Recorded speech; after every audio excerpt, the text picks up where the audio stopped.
একটা সরি ছোট্ট একটা টিউটোরিয়াল, এটা নিয়ে অনেক দিন ধরে এই কোশ্চেন আসতেছে আমার কাছে যে ম্যাঙ্গা স্টুডিও 4-এ একটা বাটন ক্লিক করলে ক্যানভাস ফ্লিপ করা যেত।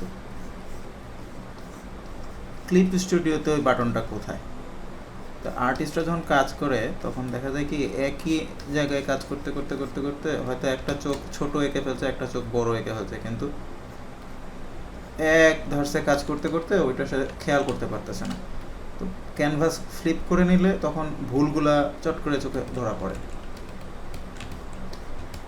ক্যানভাস ফ্লিপ করলে এই যে এরকম আর কি ব্যাপারটা, ফ্লিপ করলাম তো এখন হয়তো কোনো একটা ভুল ছিল যেটা চোখের মধ্যে ধরা পড়লো, যেটা ফিক্স করে নিলাম। তো এইখানে যে বাটনটা আছে এখন, এটা আসলে বাই ডিফল্ট দেওয়া থাকে না। এই যে ক্লিক করলে আমার ফ্লিপ হয়ে গেল, বাই ডিফল্ট এই বাটনটা পাবেন না। এটা কিভাবে অ্যাড করতে হবে? এখান থেকে ফাইল, কমান্ড বার সেটিংস, এখানে ক্লিক করব। ক্লিক করলে আমাদের যে কমান্ড বারটা এখানে আছে, যে দেখেন উপরেরটার সাথে মিলাই দেখেন সব একটার পর একটা দেওয়া আছে। আমি এখান থেকে যে কোনো একটা সিলেক্ট করলাম, করে এখানে ক্লিক করলে এটা ডিলিট হয়ে যাবে। ওকে, খালি জায়গায় ক্লিক করলে একটা সেপারেটর আসবে, আবার আরেকবার ক্লিক করলে চলে যাবে। সেপারেটর আছে, সেপারেটর নাই। এই যেমন দুইটা প্রশ্নবোধক, তার মাঝখানে যদি একটা সেপারেটর দিতে চাই, একটা সেপারেটর চলে আসলো, আরেকবার দিলে ওটা চলে গেল। এখন আমি চাচ্ছি নতুন একটা বাটন অ্যাড করতে, সেটা হচ্ছে কি, সেটা এই যেমন বাটনটা কিন্তু চলে গেছে। আমি যেটা কাজটা করতেছিলাম সেই edit transform flip horizontal,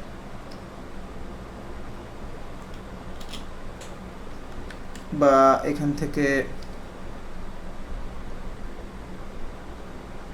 rotate image বা ক্যানভাস, রোটেট ইমেজ ক্যানভাস, এখান থেকে ফ্লিপ হরিজন্টাল।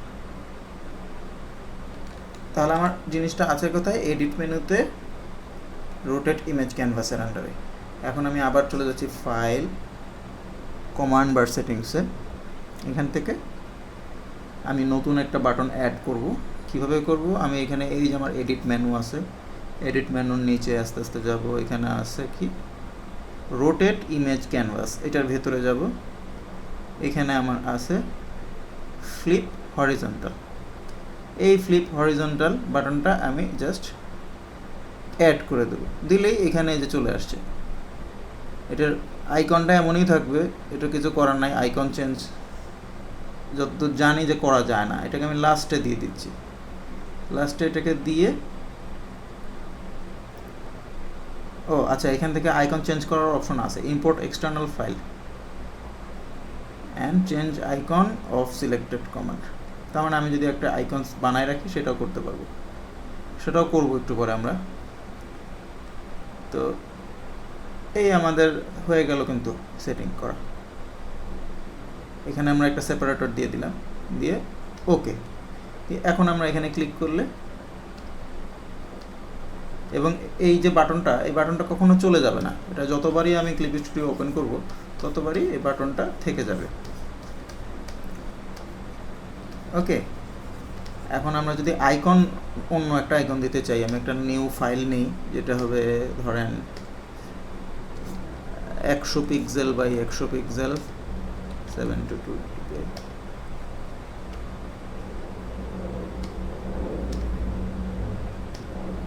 ওকে, এখানে আমি একটা ছোট্ট করে আইকন আঁকি।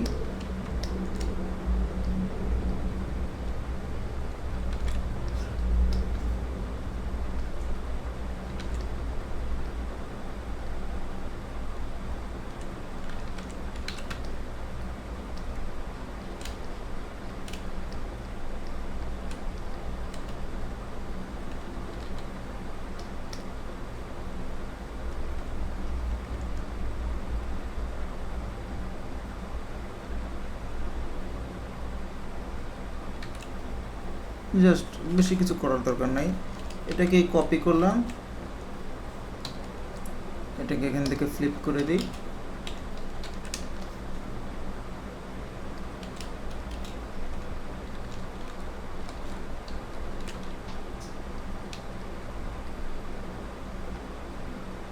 ধরি এটা হবে আমার আইকন। ওকে, ফিল্টার থেকে একটা শার্প মেরে দিই, শার্প স্ট্রং, এরকম একটা আইকন। এটা একটা জেপিইজি হিসাবে সেভ করি, যে কোনো জায়গায় সেভ করতে পারি।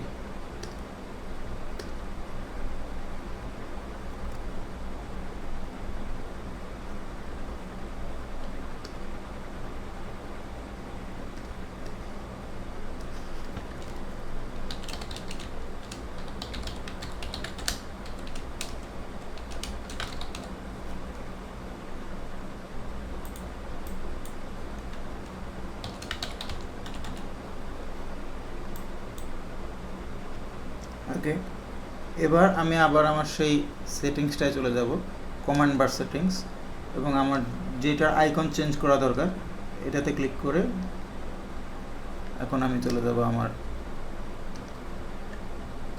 আইকন ফোল্ডারটায়। এই আইকনটা সিলেক্ট করে দিলাম, ওকে দিতেই আমার আইকন এখানে চলে আসছে। তাহলে আমি আমার পছন্দ মতো আইকন দিতে পারতেছি। এই একই আইকনকে আমি ফ্লিপ করে আর একটা বাটন বানাই দিতে পারি।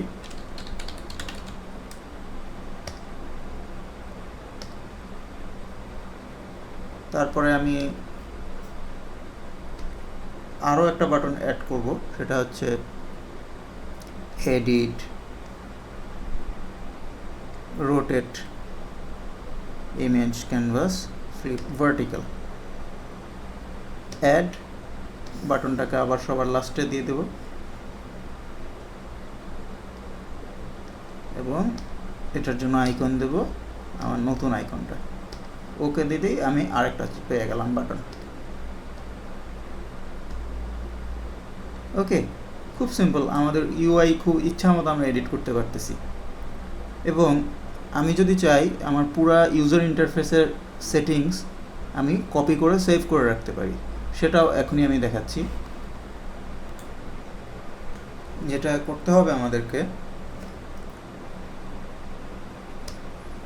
মাই কম্পিউটারে গিয়ে বা উইন্ডোজ এক্সপ্লোরারে গিয়ে মাই ডকুমেন্টসের মধ্যে যেতে হবে। ডকুমেন্টস ফোল্ডারের ভেতরে আমাদের যে মাই ডকুমেন্টস ফোল্ডারটা থাকে, উইন্ডোজ 7 হলে, উইন্ডোজ এক্সপি হলে বা উইন্ডোজ 10 হলে কোনো সমস্যা নেই, জাস্ট মাই ডকুমেন্টস যে ফোল্ডারটা, উইন্ডোজ 10-এর মধ্যে সেটা থাকে ওয়ান ড্রাইভের ভেতরে, আর অন্য উইন্ডোজ 7 এক্সপি এসবে তো সি ইউজার নেম ওর ভেতরে ডকুমেন্টসের ভেতরে থাকে, কিন্তু উইন্ডোজ 10-এর ক্ষেত্রে ওয়ান ড্রাইভের ভেতরে ডকুমেন্টসের মধ্যে থাকতে হবে। মাই ডকুমেন্টসের ভেতরে গিয়ে সেখানে সেলসিস _en এই ফোল্ডারটার ভিতরে এই যে ক্লিপ স্টুডিও কমন, এই একটা ফোল্ডার, এটাকে কপি করে কোথাও ব্যাকআপ করে রাখতে হবে। নতুন করে যখন ইনস্টল দেবো, নতুন করে যখন উইন্ডোজ সেট আপ দেবো, তখন এই ফোল্ডারটা জাস্ট এখানে আবার কপি পেস্ট করে রিপ্লেস করে দেবো। তাহলেই আমরা আমাদের যে কনফিগারেশনগুলো এখানে করছি সব আমি আবার পেয়ে যাব। তো সেভ হচ্ছে এই পুরো ফোল্ডারটা, ডকুমেন্টসের ভেতরে যে celsys._en ফোল্ডারটা, এই পুরো ফোল্ডারটাকেই ব্যাকআপ করে রাখলে সবচেয়ে ভালো। তাহলে ব্রাশ, কাস্টম টুল যা কিছু আছে সব কিছুই একসাথে সেভ হয়ে যায়। তবে পুরাটা সেভ না করলেও চলে, শুধু ক্লিপ স্টুডিও কমনটা সেভ করলেও কাজ চলে। ওকে, তো আজকের মতো এটুকুই থাক।